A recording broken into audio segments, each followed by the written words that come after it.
எல்லா குடும்பங்களுக்கும் ஆண்டவராய் இயேசு கிறிஸ்துவின் நாமத்தினால் நாங்கள் வாழ்த்துதல் சொல்லுகிறோம். நீங்கள் நல்லா இருப்பீங்க, நீங்கள் ஆசீர்வாதமாக இருப்பீங்க. ஆண்டவர் உங்களை ஆசீர்வதிப்பார். உங்கள் பிரச்சனைகள் எல்லாவற்றையும் ஆண்டவர் மாற்றுவார். உங்கள் கண்ணீர் யாவையும் கர்த்தர் துடைப்பார். ஆண்டவர் உங்களோடு கூட இருக்கிறார். அருமையானவர்களே, இந்த நாளிலும் ஆண்டவராய் இயேசு கிறிஸ்துவின் வார்த்தையை உங்கள் மத்தியிலே பேசும்படி நாங்கள் வந்திருக்கிறோம். ரட்சிப்பின் கூடாரம் சபையிலிருந்து உங்களுக்காக காமராஜர் சாலை அசோக் நகரில் இருக்கிற சபையிலிருந்து நாங்கள் வந்திருக்கிறோம். இப்போது உங்கள் மத்தியில் ஒரு வார்த்தையை சொல்ல வந்திருக்கிறோம். அது என்ன வார்த்தை என்றால், அவர் உங்களை விசாரிக்கிறவர் ஆனபடியால் உங்கள் கவலைகளை எல்லாம் அவர் மேல் வைத்து விடுங்கள். அவர் உங்களை விசாரிக்கிறார். அவர் வானத்தையும் பூமியை உண்டாக்கினார். அவரே மனுஷனை மண்ணினாலே உருவாக்கி தம்முடைய சுவாசத்தை கொடுத்து மனுஷனை ஜீவ ஆத்மாவை மாற்றினார். அவர் சூரியனை உண்டாக்கினார். அவர் சந்திரனை உண்டாக்கினார். அவர் சமுத்திரத்தை உண்டாக்கினார். அவர் மிருகங்களை உண்டாக்கினார். பூமியிலே வாழ்கிற எல்லாவற்றையும் உண்டாக்கினார். அவர் சொல்லுகிறார், அவர் உங்களை விசாரிக்கிறவர் ஆனபடியால் உங்கள் கவலைகளை எல்லாம் அவர் மேல் வைத்து விடுங்கள். யார் அவர்? அன்பான தேவனுடைய பிள்ளைகளே, தேவன் மனிதனை ஏதேன் தோட்டத்திலே படைத்து அந்த மனிதனை தனிமையாய் இருப்பது நல்லதல்ல என்று சொல்லி ஒரு ஏற்ற துணையை மனுஷனுடைய விழாவிலிருந்து எடுத்து ஒரு மனுஷியை உண்டாக்கி அவர்களை ஆணும் பெண்ணுமாக ஏதேன் தோட்டத்திலே வைத்தவர் ஆண்டவராய் இயேசு கிறிஸ்து. அந்த இடத்துல அவர்கள் படைத்த தெய்வத்திற்கு கீழ்ப்படியாமல் போனதினாலே அவர்கள் பாவம் செய்து தேவனுடைய மகிமையை இழந்து போனார்கள். ஆகவே முதல் மனிதன் செய்த பாவத்தின் நிமித்தம் முழு மனுகுலமும் பாவத்தின் சாயலாய் மாறினது. அவர்களுக்குள்ள வருகிற சந்ததியும் பாவம் செய்கிறவர்களாய் மாறி போனார்கள். வேத வசனம் சொல்லுகிறது, பாவம் செய்கிற ஆத்துமா சாகும், பாவத்தின் சம்பளம் மரணம். ஆகவேதான் இந்த முதல் மனிதர்கள் மூலமாய் வந்த பாவத்தின் நிமித்தம் தெய்வம் இந்த பூமியில மனுஷனாய் அவர் அவதரித்தார், மனுஷனாய் அவர் வெளிப்பட்டார். ஆகவே அவருடைய பெயர்தான் ஆண்டவராகிய இயேசு கிறிஸ்து.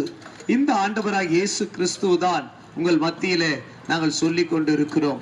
அன்பானவர்களே, இவர்தான் எல்லாவற்றையும் சிருஷ்டித்தார் என்பதற்கு எங்கள் கையில் இருக்கிற வேத புஸ்தகம் அதற்கு சாட்சியா இருக்கிறது. ஆம் பிரியமானவர்களே, ஆகவேதான் தெய்வம் இந்த பூமியில எல்லாருக்காகவும் தம்முடைய ஜீவனை கொடுத்து மனிதனுடைய பாவத்திலிருந்து விடுதலை பெறும்படியாக இயேசு கிறிஸ்து இந்த பூமியில வெளிப்பட்டார். அவர் இந்த பூமியில வெளிப்பட்டு அவர் பேசின வார்த்தை இது, அவர் உங்களை விசாரிக்கிறவர் ஆனபடியால் உங்கள் கவலைகளை எல்லாம் அவர் மேல வைத்து விடுங்கள்.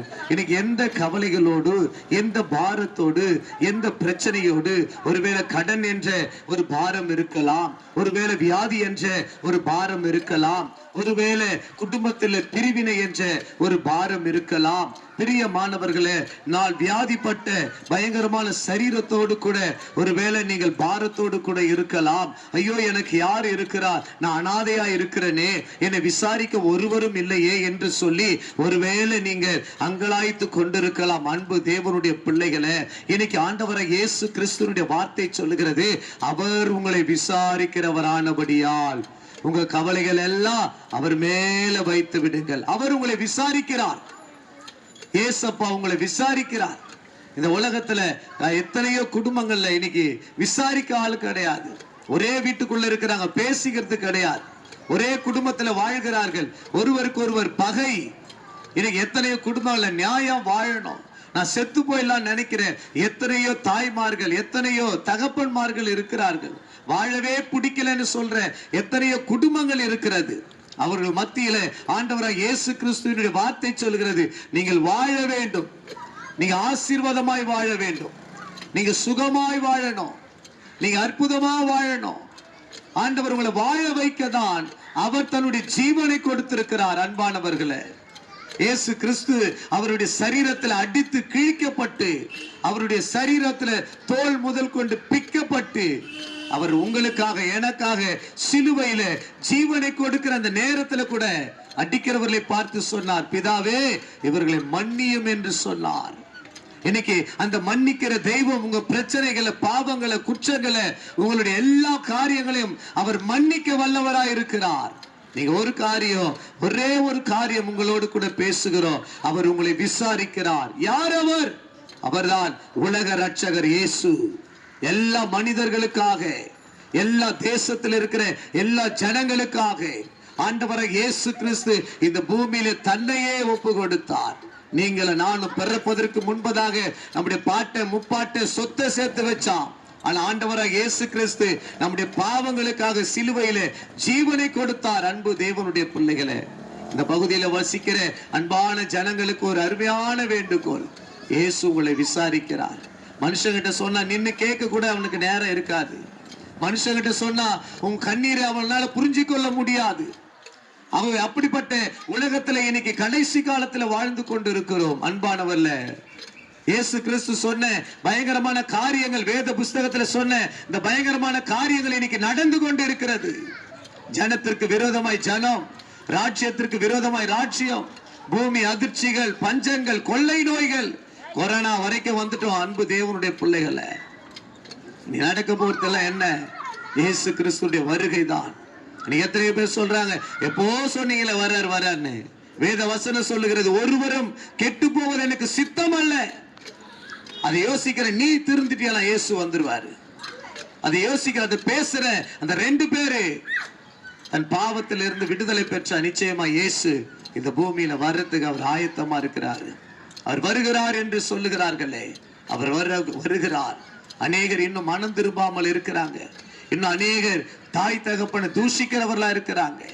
இன்னும் அநேகர் ஜென்ம சுபாவம் இல்லாம இருக்கிறாங்க. இன்னைக்கு இந்த கடைசி காலத்துல பயங்கரமான பாவங்கள் பெருகி கொண்டு இருக்கிறது. செய்தித்தாள் பார்த்தாக்கா ஏதோ ஒரு பக்கத்துல இருக்கும் கொலை. இன்னைக்கு செய்தித்தாள் முழுவதுமே கொலைகளையும் கொள்ளைகளையும் பயங்கரமான குற்றங்களும் தான் செய்தித்தாள்களில் பார்க்கிறோம். இதெல்லாம் ஆண்டவராக இயேசு கிறிஸ்து வருகிறதற்கு அடையாளம், முன்ன அடையாளமா இருக்கிறது. உங்களுக்கு ஒரு அன்பான நற்செய்தி அறிவிக்கிறோம். அவர் உங்களை விசாரிக்கிறார். நமக்காக சிலுவையில ஜீவனை கொடுத்த இயேசு கிறிஸ்து, நமக்காக சிலுவையில கூட நமக்காக பரிந்து பேசின இயேசு கிறிஸ்து, அவர் மீண்டும் வரப்போகிறார். அவர் மறுபடியும் வானத்தின் மத்தியில ஆண்டவர் வரப்போகிறார். நம்ம எல்லாரும் நிச்சயமா பார்க்க போறோங்க. இயேசு கிறிஸ்துவ சும்மா இவனுக்கு வந்து கத்தின்னு இருக்கிறானுங்க, சும்மா சொல்றானுங்க. ஒருவேளை உங்களுடைய இருதயத்தில் அப்படி இருக்கும் என்றால் இல்லங்க, நிச்சயமா இயேசு அவர் வர போகிறார். இங்கே நின்று கொண்டிருக்கிற நான் இயேசுவுக்கும் எனக்கும் சம்பந்தம் இல்லாத ஒரு மனிதனாய் வாழ்ந்தேன். இயேசுவை குறித்து அறிவிக்கிறவர்களை வெறுக்கிறவனாக, அவர்களை குறித்து பயங்கரமாக அவர்களை வெறுத்து பேசுகிறவனாய் இருந்தேன். அந்த இயேசுதான் எனக்கு வாழ்க்கையை கொடுத்தார். வியாதி படுக்கையில மரண தருவாயில இருந்த என்னை இயேசு தேடி வந்து ஜீவனை கொடுத்தார். அதனாலதான் இன்னைக்கு உங்க மத்தியில வந்து நான் சொல்லின்னு இருக்கிறேன்.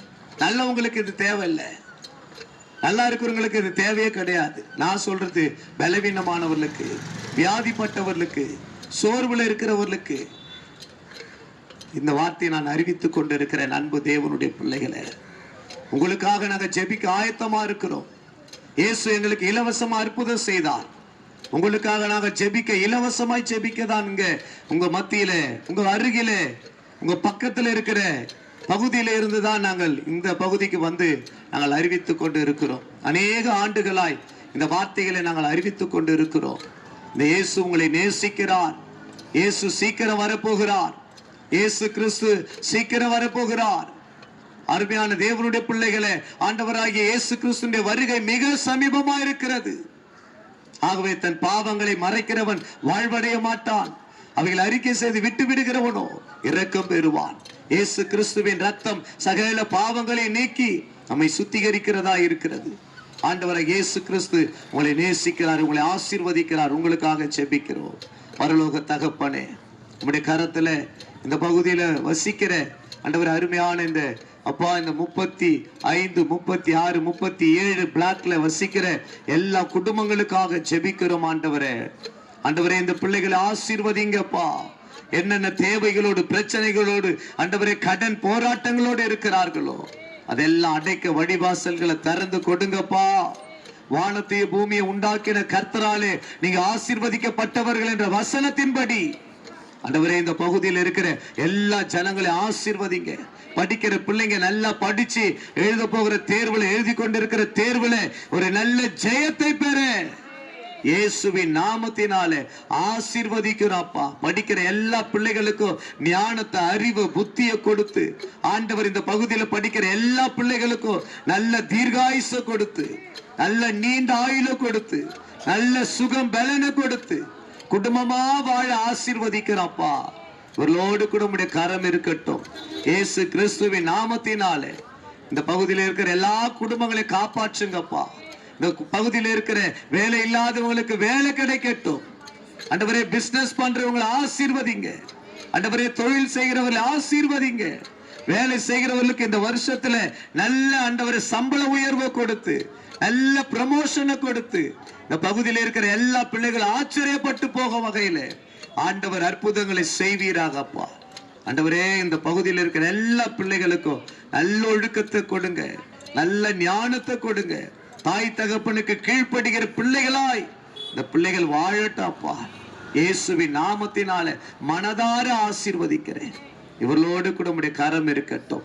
உடைய வருகைக்கு முன்பதாக இவர்கள் எல்லாரும் மனம் திரும்ப ரட்சிக்கப்பட கர்த்தராகிய இயேசு கிறிஸ்துவை கண்டு கொள்ள, திருச்சபைக்கு வந்து தேவ ஆசீர்வாதம் பெற்றுக்கொள்ள கிருபைத்தார். இயேசுவின் நாமத்தினால் வேண்டுகிறோம் பிதாவே. ஆமென். God bless you. கர்த்தர் உங்களை ஆசீர்வதிப்பாராக. ஆமென். ஆமென்.